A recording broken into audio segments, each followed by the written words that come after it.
ጤና ይስጥልኝ የፈጠነ ሚዲያ ወቅታዊና አዳዲስ መረጃዎችን ይዞላችሁ ቀርቧል። በዛሬው የዜና እትማችን የኢራንና ሩሲያን ወታደራዊ ውዝግብ፣ በኮንጎ ሪፐብሊክ የተከሰተውን ድንገተኛ የመንግስት ለውጥ እንዲሁም በኢትዮጵያ በኩል የተሰሙ ዲፕሎማሲያዊና የመሰረተ ልማት ስኬቶችን በዝርዝር እንመለከታለን።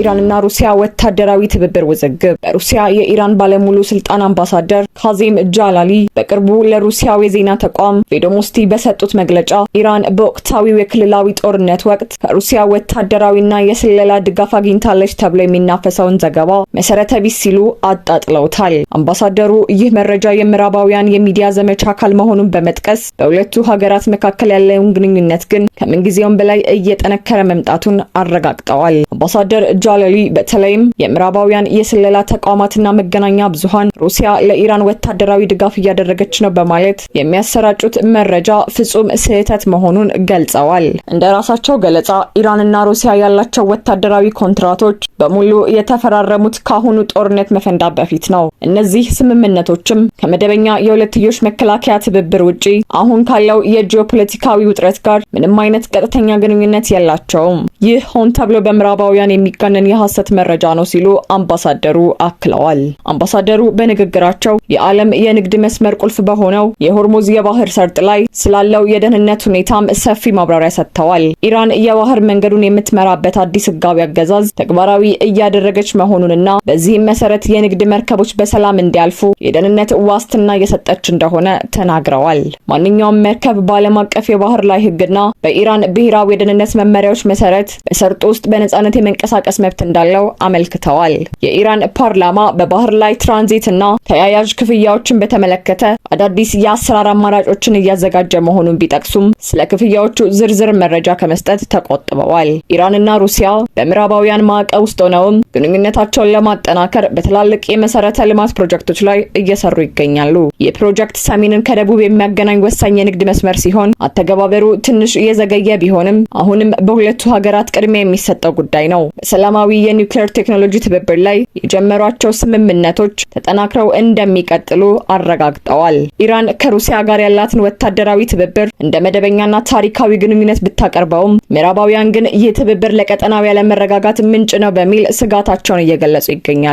የአምባሳደር ጃላሊ መግለጫ ቴህራን ራሷን ካሁኑ ጦርነት ቀጥተኛ ተሳትፎ ለማራቅና የኢኮኖሚ ትብብሯን ለማስቀጠል የምታደርገው ጥረት አካል ተደርጎ ተወስዷል። ወደ አፍሪካ ቀጠና ስንመለስ በኮንጎ ሪፐብሊክ የፖለቲካ መዋቅር ውስጥ አንድ ትልቅ ለውጥ ተከስቷል። ጠቅላይ ሚኒስትር አናቶል ማኮሶ ስልጣናቸውን መልቀቃቸውን ተከትሎ ሀገሪቱ ወደ አዲስ ምዕራፍ የተሸጋገረች ትገኛለች። ዝርዝሩን ተከታተሉ።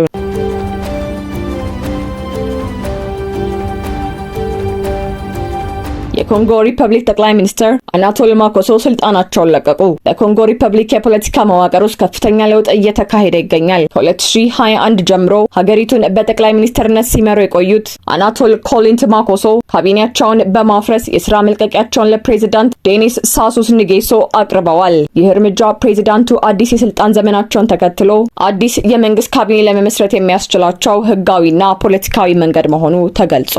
የጠቅላይ ሚኒስትሩ የስራ መልቀቂያ ድንገተኛ ክስተት ሳይሆን በሀገሪቱ የፖለቲካ ልምድ መሰረት ፕሬዝዳንታዊ ምርጫ ተካሂዶ አዲስ የስራ ዘመን ሲጀመር የሚከናወን መደበኛ ሂደት ነው። ፕሬዝዳንት ዴኒስ ሳሱስ ንጌሶ በመጋቢት ወር በተካሄደው ምርጫ አሸናፊ መሆናቸውን ተከትሎ ለአምስተኛ ጊዜ የስልጣን ዘመን ቃለ መሐላ መፈጸማቸው ይታወሳል። ፕሬዝዳንቱ አዲስ የልማት አጀንዳዎችን ለመቅረጽና መንግስታቸውን በንጹህ ደም ለማደራጀት እንዲችሉ ነባሩ ካቢኔ መልቀቂያውን ማቅረብ ይኖርበታል። አዲስ ጠቅላይ ሚኒስትርና ሚኒስትሮች እስኪሾሙ ድረስ ተሰናባቹ ማኮሶ እንዲሁም ቡድናቸው የዕለት ተዕለት የመንግስት ስራዎችን በጊዜያዊነት እንዲመሩ በፕሬዝዳንቱ ጽህፈት ቤት ታዘዋል። አናቶል ማኮሶ እንደ አውሮፓውያን አቆጣጠር በግንቦት 2021 ወደ ስልጣን የመጡት ኮንጎ በከፍተኛ የኢኮኖሚ መቀዝቀዝና በኮቪድ-19 ወረርሽኝ ወቅት በነበረችበት ሰዓት ነው። ማኮሶ በቆይታቸው በሀገሪቱ የዕዳ ቅነሳና ከዓለም አቀፉ የገንዘብ ድርጅት ጋር የሚደረጉ ድርድሮችን በማቀላጠፍ ረገድ ስኬታማ እንደነበሩ ይነገራል። በስራ መልቀቂያ ደብዳቤያቸው ላይ ፕሬዚዳንት ነጌሶ ያላቸውን ከፍተኛ አመኔታና ምስጋና የገለጹ ሲሆን ይህም በሁለቱ መሪዎች መካከል ያለውን ጠንካራ ግንኙነት ያሳያል። እድሜያቸው 80ዎች ውስጥ የሚገኘው ፕሬዚዳንት ነጌሶ በአፍሪካ ረጅም ዘመን ከገዙ መሪዎች አንዱ ናቸው። የጠቅላይ ሚኒስትሩ መልቀቅ ለኮንጎ ዜጎች የተስፋም የስጋት ምልክት ነው። በአንድ በኩል አዲስ የሚመሰረተው መንግስት ለሀገሪቱ አዳዲስ ሀሳቦችና ፈጣን እድገትን ያመጣል ተብሎ ይጠበቃል። በሌላ በኩል ደግሞ ለብዙ አስርተ ዓመታት በስልጣን ላይ የቆዩት ነጌሶ ካቢኔያቸውን የመቀየር እርምጃቸው የስልጣን እድሜያቸውን ለማራዘም ከሚያደርጉት ስልታዊ እንቅስቃሴ ጋር የተያያዘ እንደሆነ ተቺዎች ይገልጻሉ። በሌላ በኩል የኢትዮጵያ መንግስት ከውጭ ሀገራት ጋር ያለውን ዲፕሎማሲያዊና ኢኮኖሚ ትስስር ይበልጥ እያጠናከረ ይገኛል። በተለይም ከአውስትሪያ ጋር የተደረገው አዲስ ስትራቴጂካዊ ምክክር ለሀገር በቀል የኢኮኖሚ ማሻሻያው ትልቅ ፋይዳ እንዳለው ተገልጿል። የኢትዮጵያና አውስትሪያ ስትራቴጂካዊ ግንኙነት በኢትዮጵያና በአውስትሪያ መካከል ያለውን የቆየ ዲፕሎማሲያዊ ግንኙነት ወደ ላቀ የኢኮኖሚ አጋርነት ለማሸጋገር ያለመ ወሳኝ ውይይት በአዲስ አበባ ተካሂዷል። የኢትዮጵያ የውጭ ጉዳይ ሚኒስትር ዶክተር ጌዲዮን ጢሞቴዎስ ከአውስትሪያ አቻቸው ቢአተ ሜንል ሬዚንገር ጋር በጽህፈት ቤታቸው ተገናኝተው በሁለትዮሽና በባለ ብዙ ወገን ጉዳዮች ላይ ሰፊ ምክክር አድርገዋል። ሚኒስትሩ ጌዲዮን ጢሞቴዎስ ኢትዮጵያ ተግባራዊ እያደረገች ያለውን ሀገር በቀል ኢኮኖሚ ማሻሻያ አጀንዳ ለልዑካን ቡድኑ በዝርዝር አስረድተዋል። በዚህም መሰረት አውስትራሊያን ባለሀብቶች በተለይም በታዳሽ ኃይል፣ በማኑፋክቸሪንግ፣ በቱሪዝምና በዲጂታል መሰረተ ልማት ዘርፎች እንዲሰማሩ ጥሪ አቅርበዋል። ኢትዮጵያ የውጭ ምንዛሪ ተመን ማሻሻያውን ተከትሎ ለውጭ ቀጥታ ኢንቨስትመንት ይበልጥ ክፍት መሆኗን ገልጿል። የአውስትሪያው የውጭ ጉዳይ ሚኒስትር በበኩላቸው ሀገራቸው ከምስራቅ አፍሪካ ግዙፍ ኢኮኖሚ ካላት ኢትዮጵያ ጋር ያላትን ትስስር ለማጥበቅ ቁርጠኛ መሆኗን ገልጸዋል። በአቅም ግንባታ፣ በፈጠራና በቴክኖሎጂ ሽግግር ላይ የተመሰረተ ትብብር ለማድረግ ፍላጎት እንዳላቸው ገልጸዋል። በሁለቱ ሀገራት የንግድ ምክር ቤቶች መካከል ጠንካራ ትስስር ለመፍጠር የንግድ ልዑካን ጉብኝቶች እንደሚመቻቹ ቃል ገብተዋል። በዕለቱ ቀደም ብሎ የተካሄደው የኢትዮጵያና የአውሮፓ የንግድ መድረክ ለዚህ ውይይት እንደመነሻ ሆኖ አገልግሏል። በአውሮፓ ህብረት አቀፍ ውስጥ የአውስትሪያ ኩባንያዎች በኢትዮጵያ ያላቸው ተሳትፎ እያደገ መምጣቱ የተገለጸ ሲሆን በተለይም በኢነርጂና በግብርና ማቀናበሪያ ዘርፍ ያላቸው ተሞክሮ ለኢትዮጵያ ፋይዳው ከፍተኛ እንደሆነ ተጠቁሟል።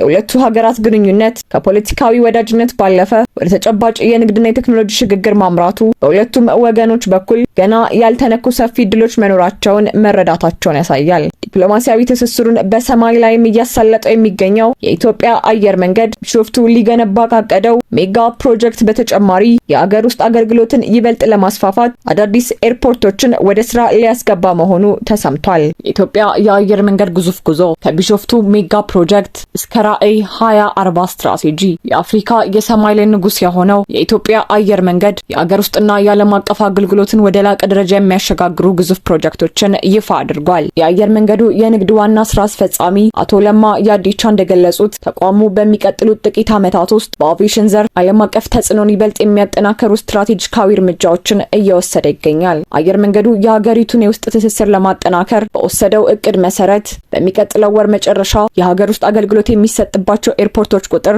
ወደ 27 ከፍ ይላል። የነገሌ ቦረና ኤርፖርት በ15 ቀናት ውስጥ የሚመረቅ ሲሆን የሚዛን አማን፣ የጉሪ መቱና የደብረ ማርቆስ ኤርፖርቶችም በቅርቡ አገልግሎት መስጠት ይጀምራሉ። እንደ አቶ ለማ ገለጻ አየር መንገዱ በራዕይ 2040 እቅዱ የሀገር ውስጥ ኤርፖርቶችን ቁጥር ወደ 47 ለማድረስ አልሟል። አሁን ያለውን የቦሌ ዓለም አቀፍ አውሮፕላን ማረፊያ መጨናነቅ ለመቅረፍና እያደገ የመጣውን የመንገደኞች ቁጥር ለማስተናገድ በቢሾፍቱ እየተገነባ ያለው አዲሱ ኤርፖርት ፕሮጀክቱ ዋና ማዕከል ነው። አዲሱ ኤርፖርት እንደ አውሮፓውያን አቆጣጠር በጃንዋሪ 1 ቀን 2030 በይፋ ስራ እንደሚጀምር ተገልጿል። በቢሾፍቱና በቦሌ ኤርፖርት መካከል የባቡርና የመኪና ትራንስፖርት የሚያገናኝ የግራውንድ ትራንስፖርት ሴንተር ይገነባል። ኤርፖርቱ ሲከፈት በሰዓት ከ9000 በላይ መንገደኞችን ማስተናገድ የሚጀምር ሲሆን እንደ አውሮፓውያን አቆጣጠር በ2060 በአመት 628000 አውሮፕላኖችን የማስተናገድ ግዙፍ አቅም ይኖረዋል። የፈጠነ ሚዲያ ለዛሬ የያዝናቸው መረጃዎች እነዚህን ይመስሉ ነበር። ታዊና ትክክለኛ መረጃዎችን በፍጥነት እንዲደርሷችሁ ገጻችንን ሰብስክራይብ ማድረጋችሁን አትርሱ።